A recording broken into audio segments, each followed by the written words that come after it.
가끔 그 찬양이 부르기가 되게 어려운 찬양들이 있거든요.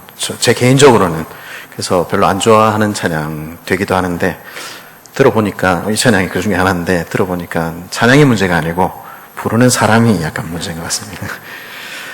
우리 서로 앞뒤 좌우 분들과 인사하면서 우리 나왔으면 좋겠습니다. 새 힘 얻는 시간 되시기 바랍니다. 우리 같이 인사할까요? 예. 그리스도의 안에 살아가는 우리 새순 가족 여러분, 우리 흔히 삶을 전쟁에 비유하곤 합니다. 직장에서 우리가 살아남기 위한 전쟁하고 있고요. 그리고 아이들 밥 먹이는 것도 전쟁이고, 아침에 깨워서 학교 보내는 것도 전쟁이고, 설거지도 전쟁이고, 다 전쟁입니다. 그래서 전쟁을 좀 게을리하면 집안이 가끔 폭탄 맞지 않습니까? 그죠? 그리고 학생들도 자기 몫의 그런 전쟁들 하고 살아갑니다. 근데 이렇게 전쟁을 하는 이유는, 이렇게 우리가 싸우는 이유는 무언가를 얻기 위해서 싸우는 것입니다. 그것은 우리가 날마다 겪는 우리의 전쟁들 역시 마찬가지입니다. 우리는 무엇을 위해서 싸우고 있습니까? 직장에서 우리가 싸우는 이유는 우리의 월급 위해서, 그리고 우리 가정을 지키기 위해서, 그리고 승진 이런 것도 있을 수 있을 것 같습니다. 우리 학생들 같은 경우는 열심히 공부해서, 그래서 좀 훌륭한 사람 되기 위해서 그렇게 공부하는 거 맞죠? 네, 그렇습니다. 그 대가를, 그 승리의 전리품을 우리가 얻기 위해서 우리는 힘차게 달려갑니다. 오늘 우리는 한 전쟁 이야기, 성경에 등장하는 최초의 전쟁 이야기를 만나게 됩니다. 오늘 이 말씀은 아브라함이라는 한 사람, 그리고 그의 가정을 거대한 역사의 소용돌이 속에, 왕들의 전쟁 이야기 속에 위치시킵니다. 사실 전쟁이야 인류 역사와 함께 계속 있어 왔을 것입니다. 예나 지금이나 전쟁은 다른 나라들이 쌓아놓은 그 식량이며 부를 손쉽게 얻을 수 있는 가장 쉬운 방법입니다. 항복하고 식민지가 되어 네 부를 내놓든지 아니면은 빼앗기든지 선택해라. 나라들은 그렇게 이야기하는 것이죠. 4,000년 전의 세상에서는 메소포타미아 북동쪽에 있는 엘람왕 그돌라오멜이 그 당시에 메소포타미아 지역뿐 아니라 가나안 지역까지 전체를 다스리는 그 맹주였던 것 같습니다. 그래서 그돌라오멜에게 12년 동안이나 매년 꼬박꼬박 그 공물을 바쳐야 했던 것이죠. 근데 이거 바쳐도 끝이 없으니까 이제 못 바치겠다. 13년째 됐을 때 반역을 일으킨 것입니다.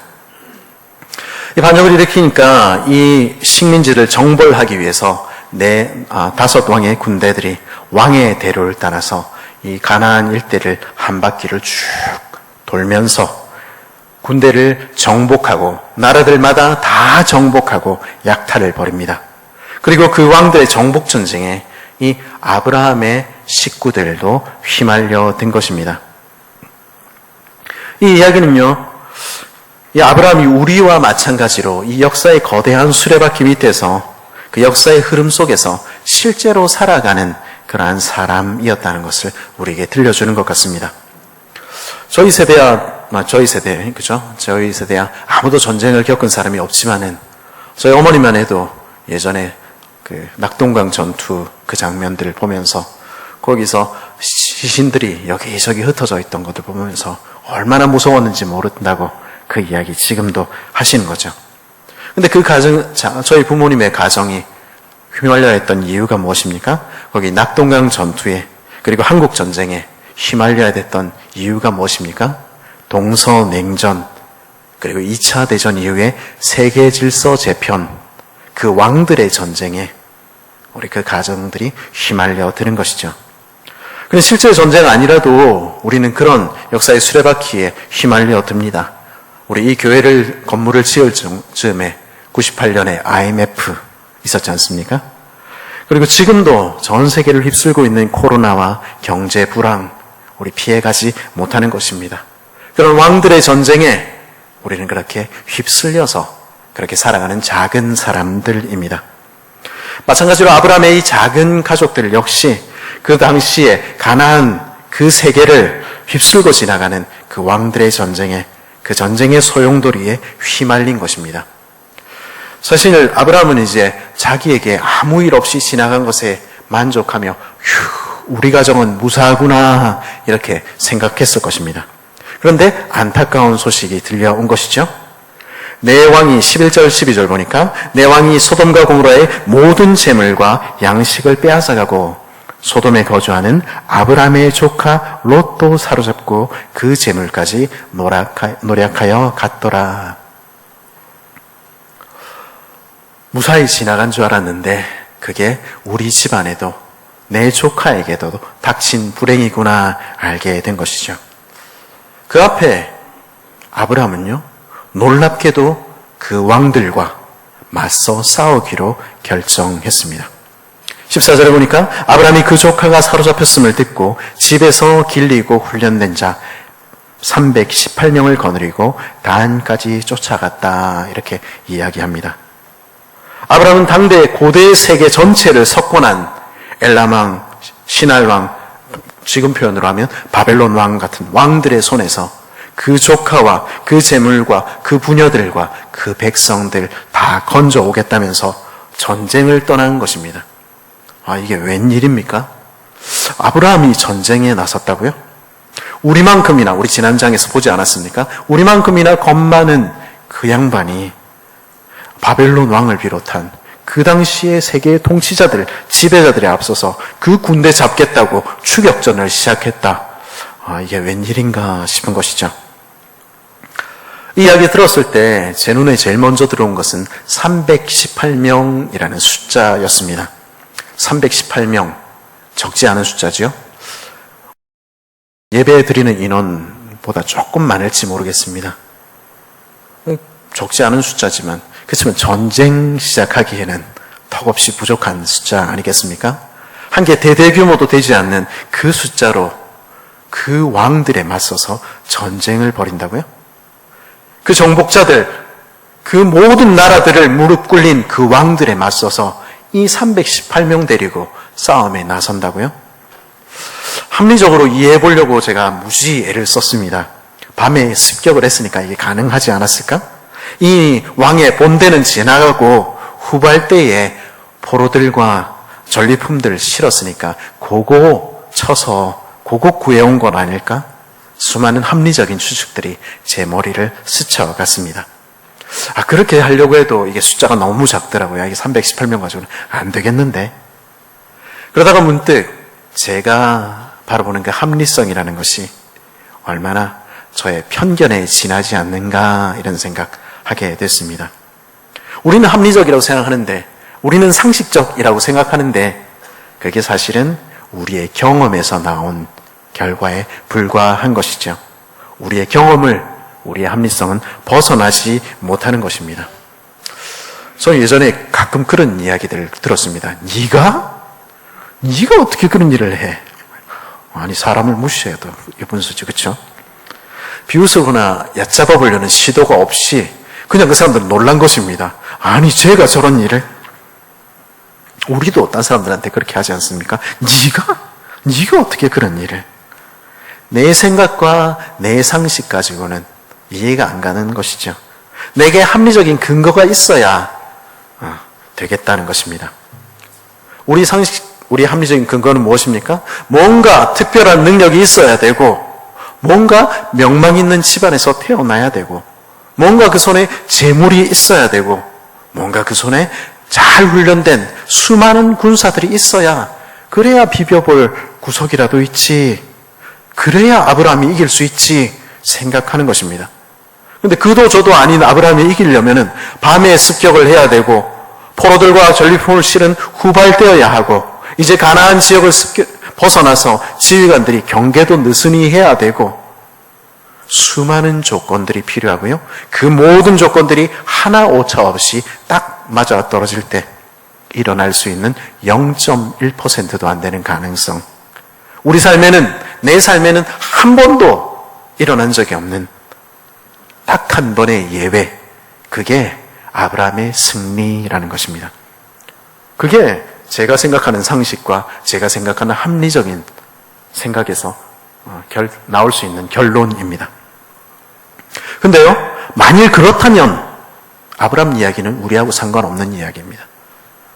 만일 그렇다면 아브람의 전쟁은 우리 삶에는 결코 일어나지 않을 일입니다.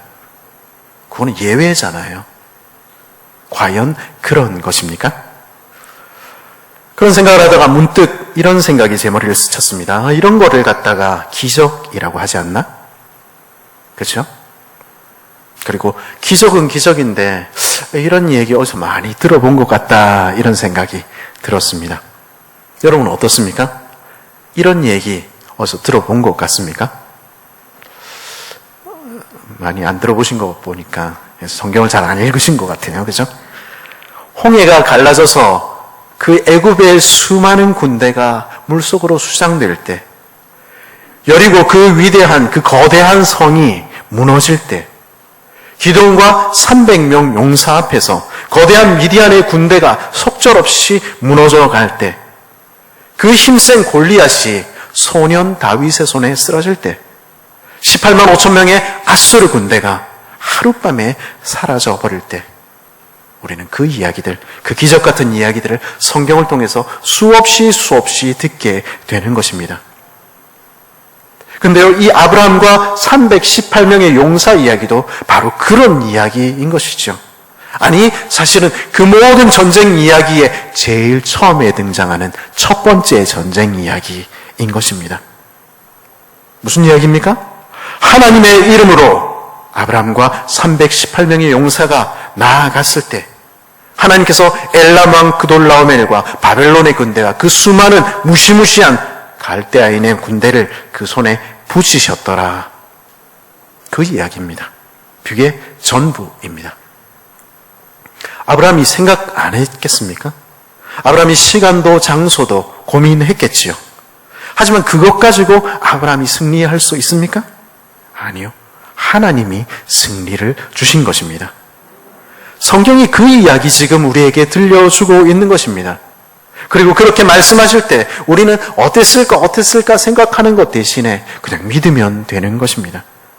그 사실을 인정할 때 거기서부터 우리 이야기가 시작될 수 있는 것입니다. 아브라함과 318명 그 용사들은 우리와 다른 특별한 위대한 사람들이어서 그 전쟁에서 승리했다고 말하는 것입니까? 아닙니다.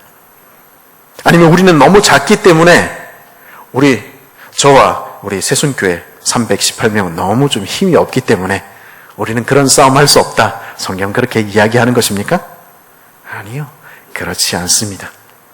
전능하신 분, 전쟁에 능하신 하나님의 손에 붙들릴 때, 그분이 우리를 들어서 사용하실 때, 사람들은 도무지 이해할 수 없는 위대한 일이 그 작은 우리들의 삶에도 일어날 수 있다. 이 이야기 지금 해주고 있는 것입니다. 사람들은 자기 논리와 자기 합리성으로 이해할 수 없으면 뭐라고 이야기합니까? 기적이라고 이야기합니다.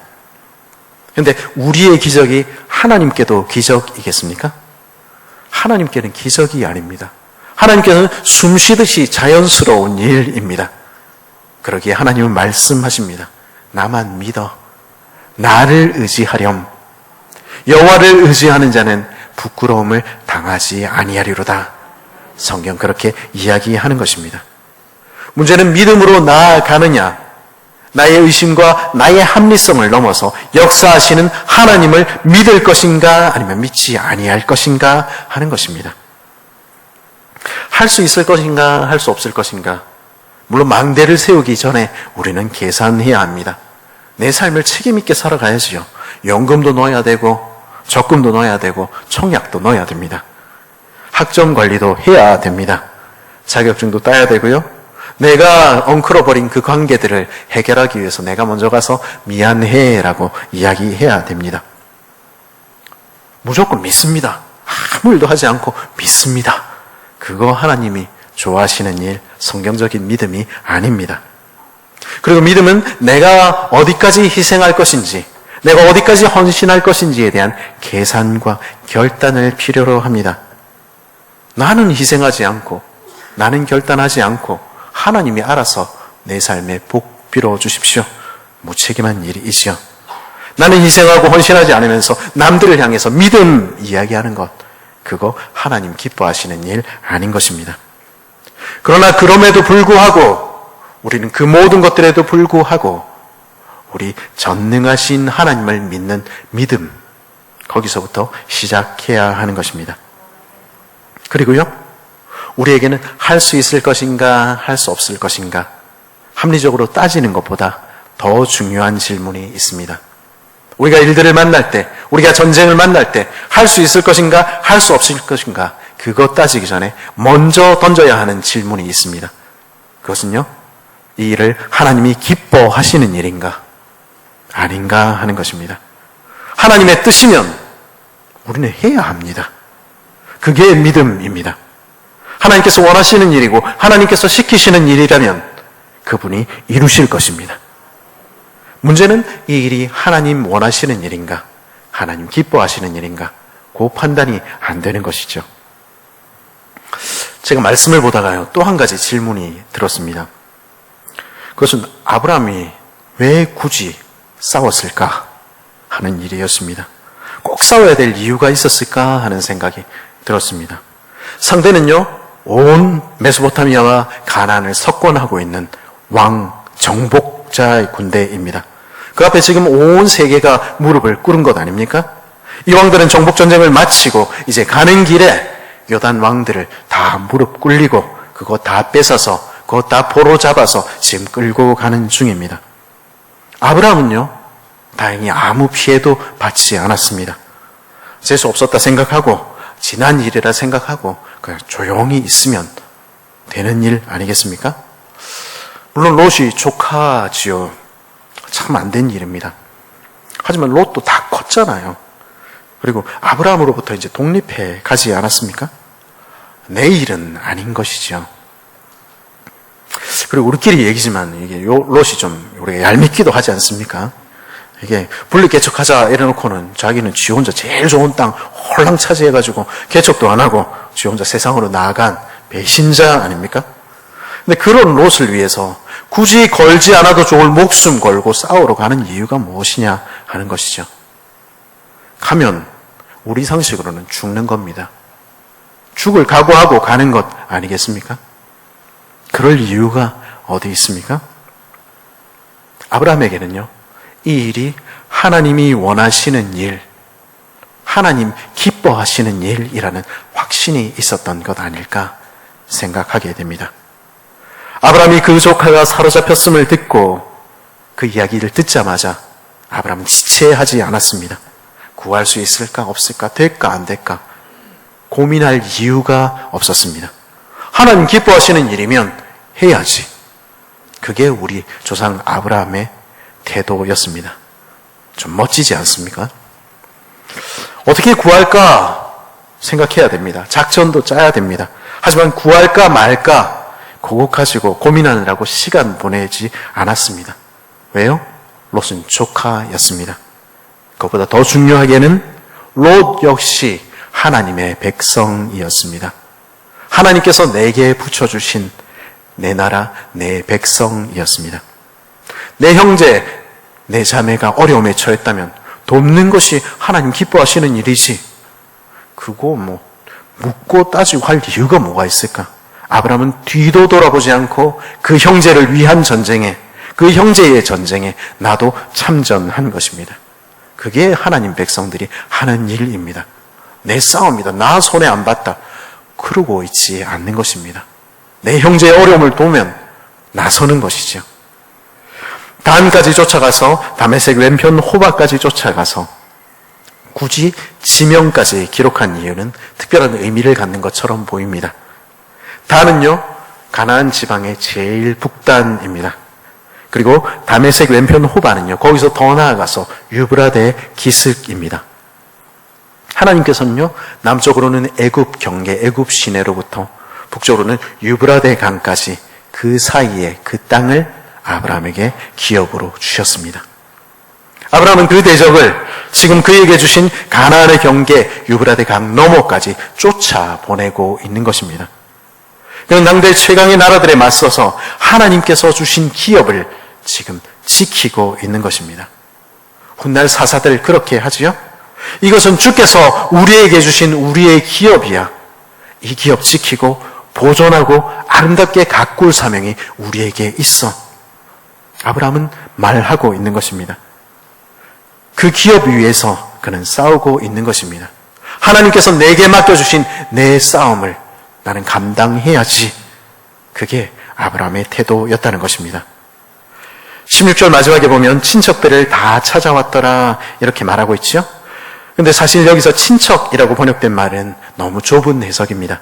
사실 대부분의 99%의 경우에 이것은 사실 백성이라는 뜻입니다.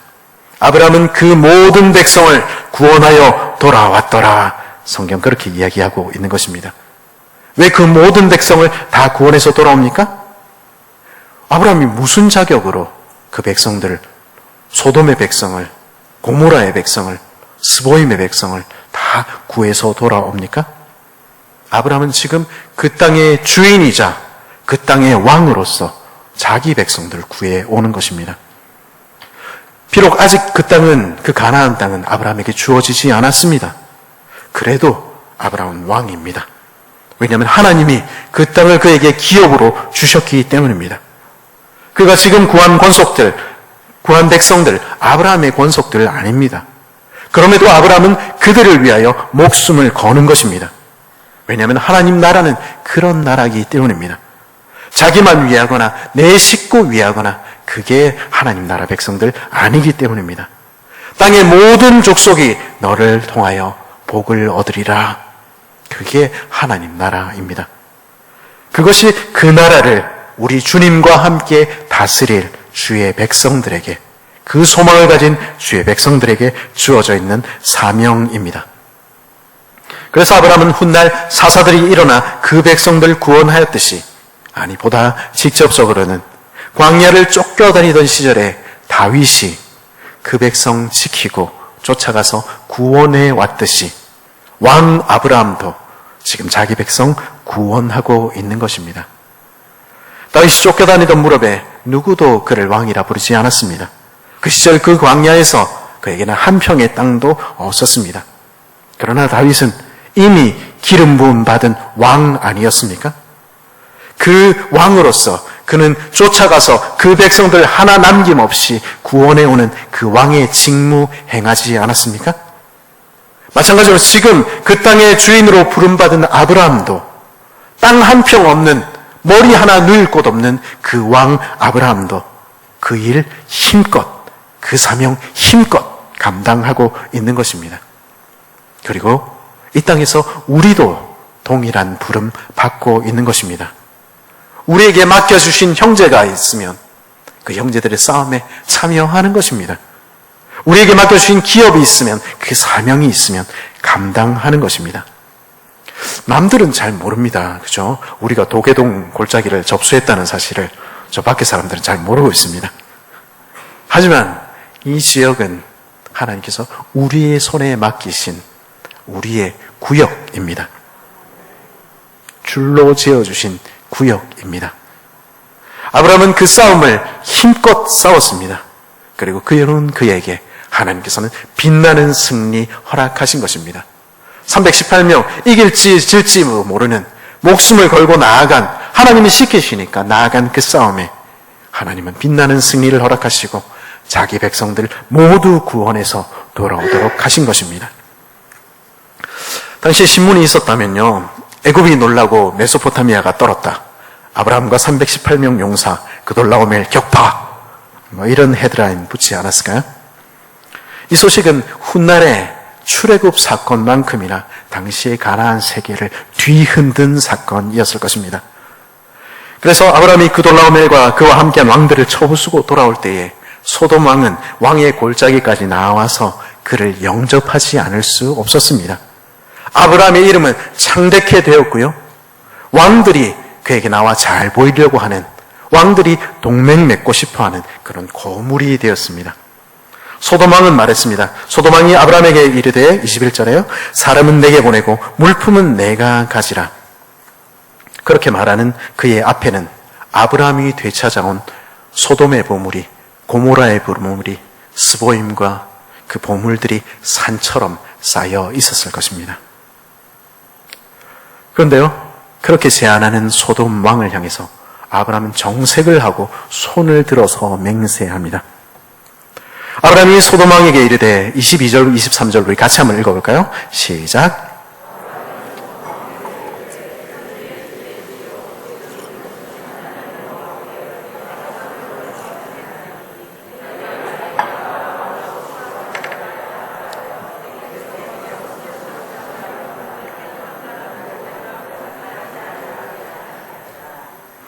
맹세를 하는데 뭐라고 맹세합니까? 하나도 안 갖겠다. 이렇게 맹세를 하는 것입니다. 왜 이렇게 맹세합니까? 왜 그 보물들을, 그 산같이 쌓인 보물들을 취하지 않는 것입니까?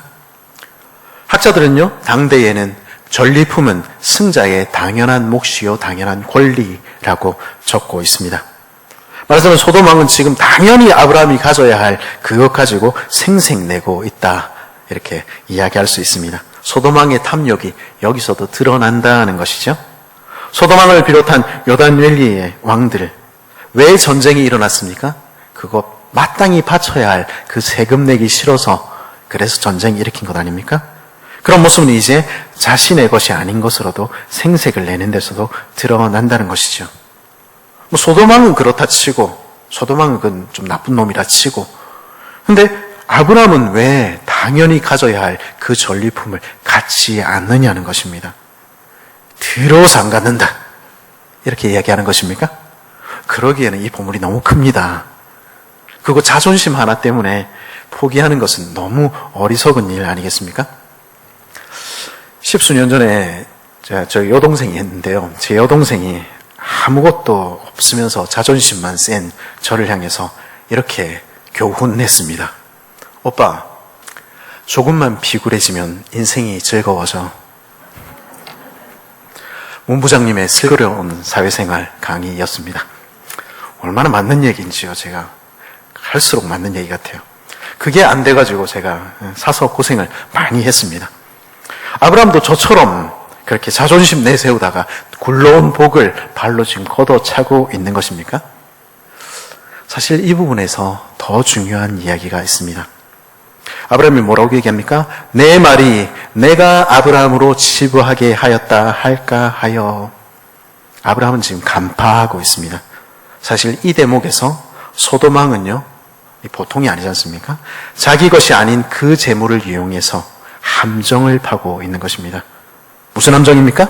마땅히 돌아가야 할 것, 자신의 이름으로, 소돔 왕의 이름으로 줌으로써 아브라함을 자기 부하 만들고 싶어 하고 있는 것입니다. 내 부하. 왜냐하면 그 복을 받는 자는 그 복을 내리는 자에게, 그 재물을 내리는 자에게 복속되는 것이 당시의 관습이기 때문입니다. 어차피 줄 거 주면서 아브라함을 너 내 신하잖아. 내게 충성을 맹세해. 이렇게 이야기하고 있는 것입니다.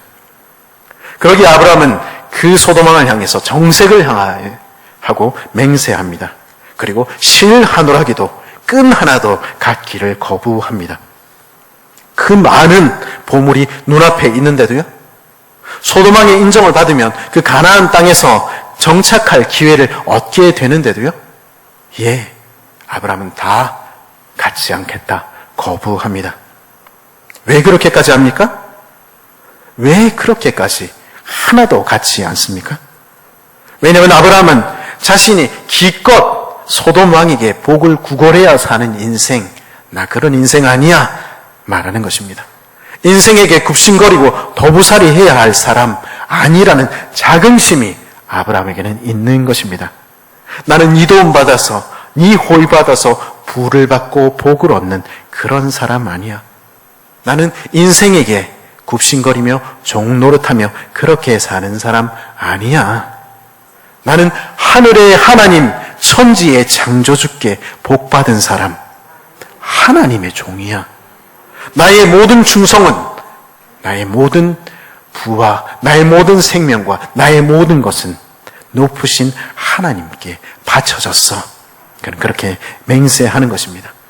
그리고 네가 모르지만 사실 이 땅 내 땅이야 말하는 것입니다. 지금 하나님께서 비록 네 손에 잠시 맡겨두셨지만 이 땅은 하나님께서 나와 내 자손들에게 영원히 기업으로 주신 내 땅, 내 나라야. 내가 내 땅 지킨 것 가지고, 내가 내 백성 지킨 것 가지고 네가 뭔데 나한테 칭찬을 하고, 네가 뭔데 나한테 복을 빌어. 나는 네 명령에 복종할 그런 수하 아니야. 아브라함은 그래서 그렇게 정색하고 하나님을 향해서 맹세한 것입니다. 대신에요, 아브라함이 주목한 사람이 따로 있습니다. 아브라함이 자신의 칼을 들어서 바친 사람 따로 있었습니다. 그 사람은 누굽니까? 그 수많은 전리품을 너 가져 이렇게 얘기하는 소돔 왕이 아니라 떡과 포도주를 가지고 잔치 베풀어 나온 살렘 왕 멜기세덱을 향하여 아브라함은 무릎을 꿇었습니다.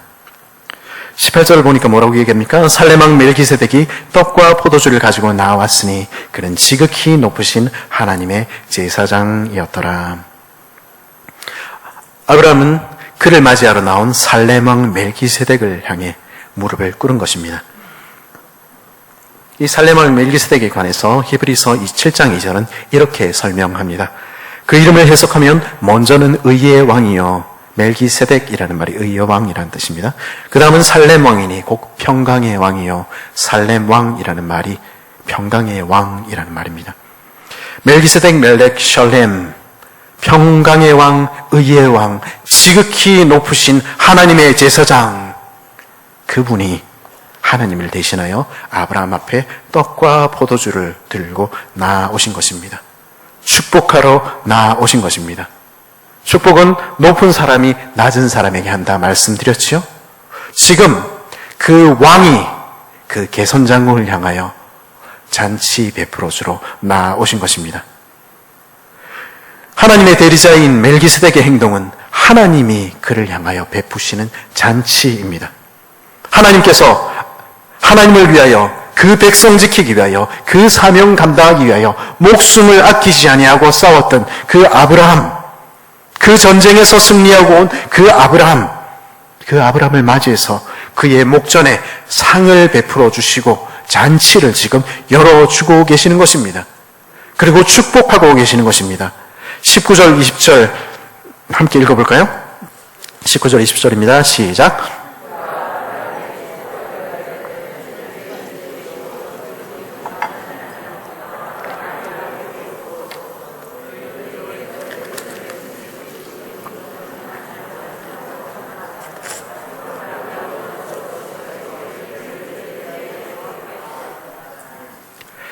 그리고 그 베푸시는, 그 상 차려주시는, 그 복 주시는 평화의 왕, 의의 왕, 지극히 높으신 하나님의 제사장께 아브라함은 그가 얻은 것에, 그의 모든 것에 10분의 1을 바친 것입니다.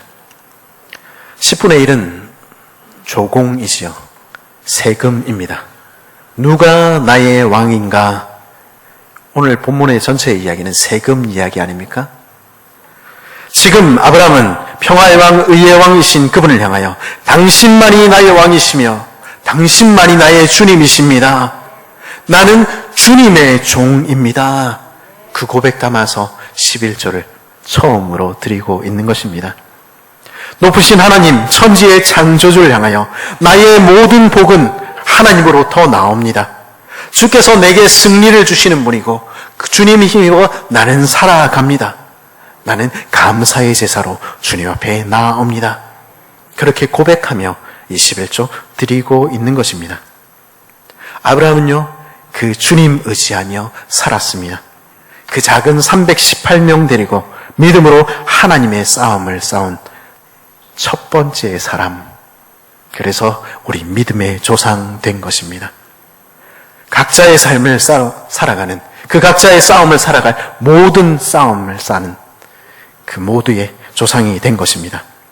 아브라함은 하나님의 기뻐하시는 뜻을 따라서 그것 위해서라면, 내 형제 위해서라면, 주께서 내키신 내 사명 위해서라면 나 얼마든지 싸우겠어, 내 목숨 아끼지 않겠어, 그렇게 싸웠습니다. 비록 그 땅을 소유하지는 못했지만 그 나라를 유업으로 이어받을 왕으로서 하나님 맡기신 그 싸움 싸운 것입니다. 소돔의 그 산더미 같은 보물 대신에 하나님을 선택하며 악인의 장막보다 내 하나님의 상주심을 바라며 그의 삶을 통해서 싸우고 또 싸워간 것입니다. 그리고 그런 그에게 하나님께서는 영원한 나라를 허락하셨습니다. 그리고 그 첫 번째 싸움에서 승리한 그 아브라함은 우리의 싸움을 싸우는 우리를 향하여 묻고 있는 것입니다. 너는 무엇을 위하여 싸우고 있니? 너는 너의 싸움을 오늘 힘껏 감당하고 있니? 묻고 있는 것입니다. 그리스도에서 안에 사랑하는 새순 가족 여러분, 우리는 오늘도 매일같이 우리의 삶의 현장에서 크고 작은 싸움들을 만납니다. 우리는 무엇을 위해서 싸우고 있습니까? 우리는 우리 몫의 싸움을 싸우고 있는 사람들입니까? 아니면 회피하고 있습니까? 하나님께서 원하시는 일이라면, 내 형제를 살리기 위한 일이라면, 주께서 내게 맡기신 일이라면 우린 그렇게 싸우고 있습니까? 주님 주실 기업, 그 기업의 영광을 위하여 우리는 달려가고 있습니까? 우리 매일의 싸움은 무엇을 위한 싸움입니까? 우리 매일의 경주는 무엇을 위해 우리는 힘껏 그렇게 달려가고 있습니까? 우리가 그 끝에서 얻고 싶어하는 것은 무엇입니까? 이 세상의 소돔의 영화입니까? 아니면 위대한 하나님 나라의 영광입니까? 우리의 당면하는 매일은 하나님 앞에서 싸우는 거룩한 전쟁입니다. 우리가 그 작은 전쟁들에서 힘껏 싸워갈 때, 우리가 하나님의 백성으로 이 땅에서 힘껏 살아갈 때, 한날 우리의 평강의 왕, 우리의 의의 왕, 우리의 거룩한 제사장, 우리 주 예수 그리스도께서 우리를 팔 벌려 안아주실 것입니다. 우리 앞에 상을 차려주시고 기름으로 우리 머리에 바르시며 우리의 잔으로 넘치게 하실 것입니다. 잘하였도다 착하고 충성된 종아, 내가 작은 일에 충성하였음에 내가 많은 것으로 내게 맡기리니 내 주인의 즐거움에 참여할지어다. 내 잔치 널 위해 준비했어. 참여하렴. 그렇게 말씀하시는 주님 뵙게 될 것입니다. 우리 왕을 위하여, 하나님의 영광을 위하여 오직 하늘의 상급을 바라며 오늘도 힘껏 힘차게 우리 몫의 싸움 싸워가는 복된 저 여러분 되기를 간절히 바랍니다.